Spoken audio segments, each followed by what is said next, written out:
রাসূল সাল্লাল্লাহু আলাইহি ওয়াসাল্লাম কি মাটির তৈরি নাকি নূরের তৈরি? এটা তো পুরান ঝগড়ার আইটেম। এই ঝগড়া এখনো আছে দেশে।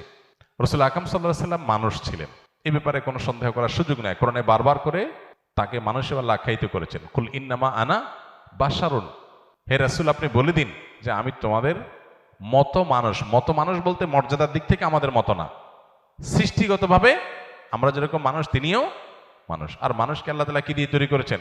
মাটি দিয়ে তৈরি করেছেন। নবী করিম সাল্লাল্লাহু আলাইহি সাল্লাম নূরের তৈরি। এটা শুনতে ভালো শোনা যায় যে হ্যাঁ, নূর মানে আলো। মূলত আল্লাহ তাআলা যাকে মর্যাদা দিবেন তার মর্যাদা হবে। ফেরেশতারা সিজদা করছে আদম আলাইহিস সালামকে।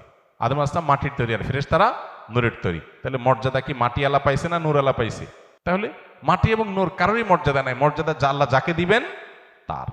সো নবী করিম সাল্লাল্লাহু আলাইহি সাল্লাম তিনি নূরের তৈরি বললে তার মর্যাদা বাড়বে এমন কোনো কথা নাই। কোরআন হাদিসে কোথাও এটা এরকম সাব্যস্ত হয়নি। হ্যাঁ, বিভিন্ন হাদিসে আসছে তাকে নূর আখ্যায়িত করা হয়েছে। কোরআন আল্লাহ বলেছেন তোমাদের জন্য আল্লাহর পক্ষ থেকে নূর আসছে। এখানে নূর বলতে আলো। নবী সাল্লাল্লাহু আলাইহি সাল্লাম তার কাজ হলো আলো বিতরণ করা, হেদায়েত বিতরণ করা। তার কাজটাকে আলো বলা হচ্ছে, বাকি তার বডিটাই আলো তৈরি এরকম কোনো বিষয় কোরআন বা হাদিস দ্বারা আলোকে সাব্যস্ত নয়।